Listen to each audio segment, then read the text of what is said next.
Shalom, selamat pagi keluarga besar Happy Short Family. Kembali bertemu dengan renungan harian pada hari ini. Sebelumnya kita berdoa yuk. Terima kasih Tuhan buat hari ini. Sebentar kami akan mendengarkan sharing firman-Mu.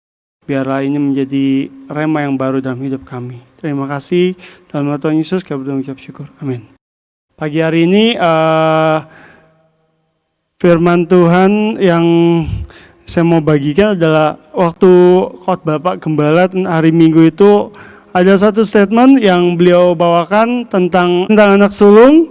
Nah itu kan di dalam khotbahnya itu ada statement seperti ini. Pengakuan dosa merupakan hal yang diharuskan dan sangat ditekankan sebagai syarat penting untuk mendapatkan damai sejahtera dan pengampunan. Jika kita mengaku tidak berdosa, maka kita akan didakwa dengan covenant of holiness atau perjanjian kesucian yang pasti akan menyatakan kita bersalah atau guilty.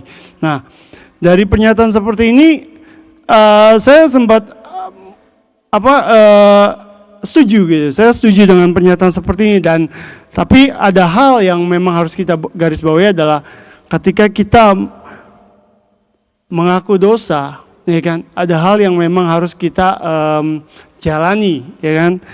Setelah itu selanjutnya apa? Setelah kita ngaku dosa, apakah selesai dengan mengaku dosa gitu kan? Judul perikopnya ini saya kasih judul tentang perubahan. Jadi ada satu statement yang mungkin Bapak Ibu juga pernah sering dengar gitu. Perubahan bukanlah suatu perubahan sampai terjadinya suatu perubahan. Jadi dalam hal yang barusan saya bawakan adalah gini, ketika kita sudah mengaku dosa, hal selanjutnya adalah kita harus melakukan yang namanya perubahan. Karena tanpa perubahan itu sendiri, maka pengakuan itu hanya sekedar pengakuan. Tanpa perubahan itu sendiri, itu akan hanya menjadi sebuah teori dalam hidup kita yang notabene kita anak Tuhan, kita pelayan Tuhan, gitu kan. Nah, saya mau bagiin ayatnya ada di dalam ayat firman Tuhannya ada di dalam 1 Yohanes 1 ayat 9, demikian bunyi firman Tuhan. Jika kita mengaku dosa kita, maka Ia adalah setia dan adil, sehingga Ia akan mengampuni segala dosa kita dan menyucikan kita dari segala kejahatan. Firman Tuhan jelas, kalau kita mengakukan dosa kita, maka Ia adalah setia dan adil, maka Tuhan akan mengampuni dosa kita.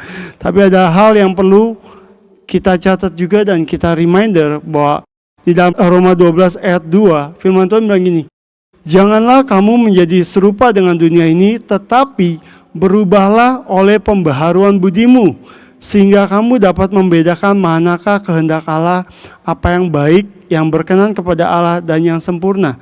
Ini yang saya mau bagi buat kita pagi hari ini adalah tentang perubahan. Bagaimana kita sebagai anak Tuhan itu harus benar-benar berubah dari hal yang sepertinya biasa aja.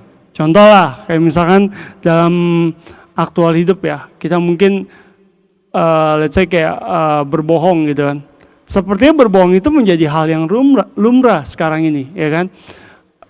Tapi yang firman Tuhan ajarkan adalah berubahlah dari satu hal yang tidak baik itu menjadi sesuatu hal yang benar. Gitu.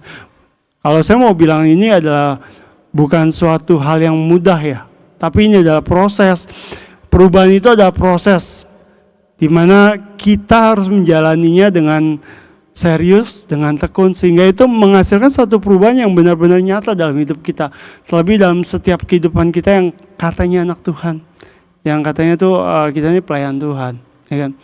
Kita harus menunjukkan bukti nyata dalam perubahan, apapun itu bentuknya. Mungkin hal-hal yang kecil ya, yang saya bilang tadi kan, mungkin kita secara nggak langsung dalam hidupnya mungkin ya berbohong kecil-kecilan ya kan, biar kelihatan wah ya kan. Mungkin dalam aktualnya kalau saya bilang mungkin dalam hal mungkin kita bercanda dengan teman ya kan, sehingga kita melebih-lebihkan sesuatu hal yang itu nggak benar gitu kan. Itu kelihatannya lucu gitu, tapi itu adalah hal yang saya dapat adalah ketika kita berbohong untuk hal yang kecil pun mungkin kelihatan lucu, tapi itu tetap adalah suatu dosa. Dan ini yang berbahayanya adalah ketika kita tidak menganggap itu sesuatu hal yang serius, sehingga akan menjadi satu kebiasaan, ya kan? Setelah itu menjadi satu kebiasaan, ini yang berbahaya. Kita nggak bakal bisa berubah. Nah, saya mau dapetin hal ini adalah ketika kita mengaku dosa, ya kan? Kita sadar nih, ya kan, tentang anak yang sulung itu kan. Ketika kita mengaku dosa, hal yang selanjutnya kita harus lakukan adalah berubah. Oke, sorry bukan anak sulung, anak bungsu.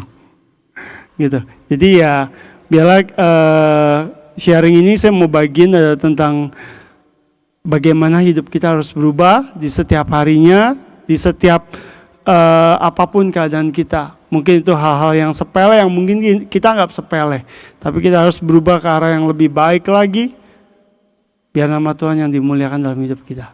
Terima kasih, mari kita berdoa. Terima kasih Tuhan buat sharing pada pagi hari ini. Biarlah Tuhan kami boleh mengalami satu perubahan ke arah yang lebih baik dan lebih benar lagi, sehingga nama Tuhan dimuliakan lewat hidup kami Tuhan. Biar kami berdoa buat hari ini, pimpin hidup kami dari awal hingga akhirnya ke dalam tangan-Mu.